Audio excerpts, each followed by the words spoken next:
Hi,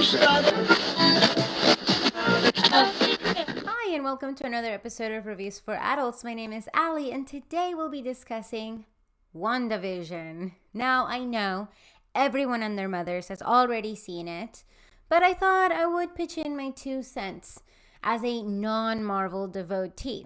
We now live in a cultural landscape in which, for the foreseeable future, Marvel content, series, and films alike will make up a vast majority of the cultural landscape. So we really have to start to figure out a way here at Reviews for Adults to discuss this content, even though we're not, absolute hardcore fans.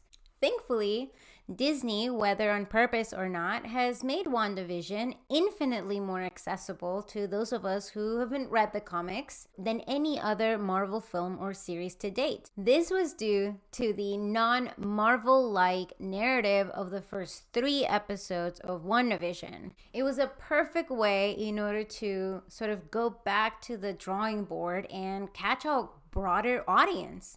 Sneaky. Whether for good or for bad, Marvel is here to stay.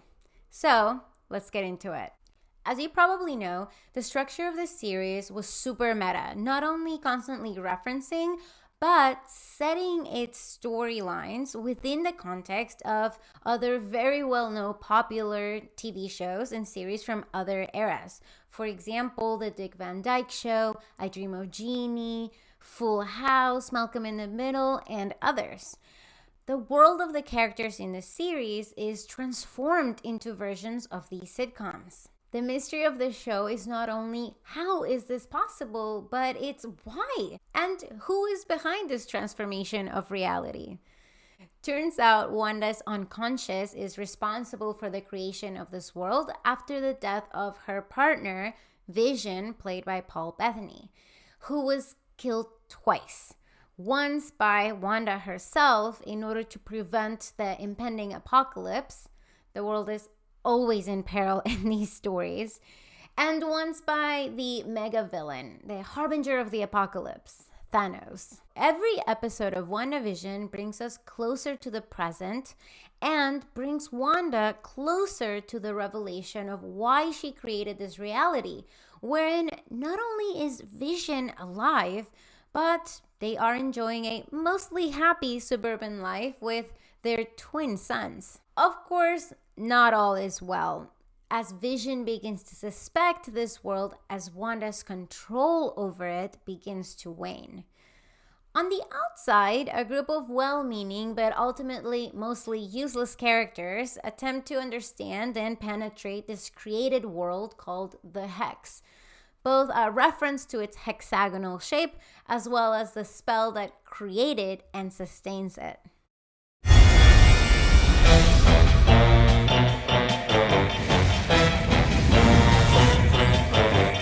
Who's been messing up everything? It's been Agatha all along.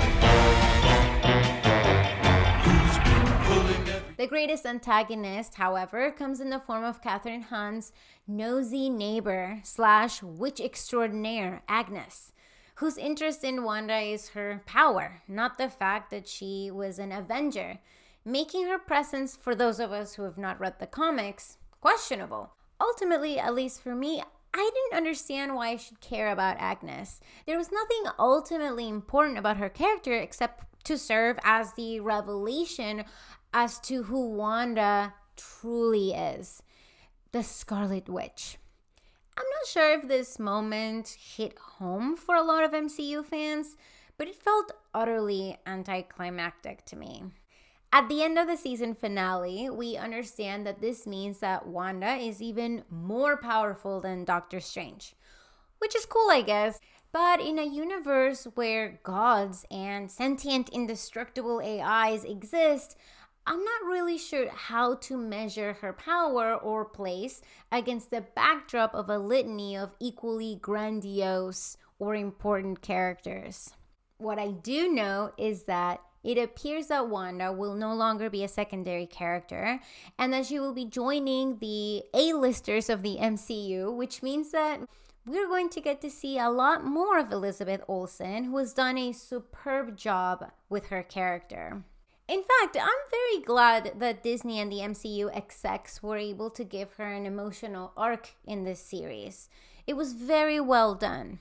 It hit all the right emotional notes without straying too far into the drama category. But more importantly, it gave these characters a depth that the MCU is not necessarily known for, making them much more relatable. In essence, making those of us who are not well versed in the comics care about these characters. Again, what Disney has achieved here is to create a cultural phenomenon that transcends the boundaries of the comic book universe to a truly mainstream audience.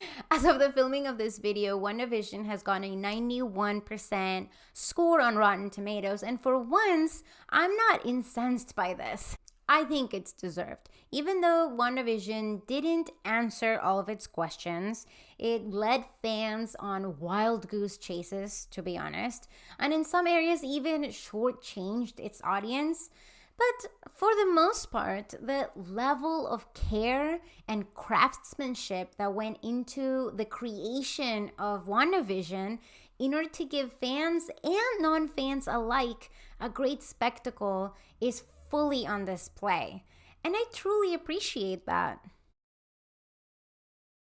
All episodes of WandaVision are now streaming on Disney+.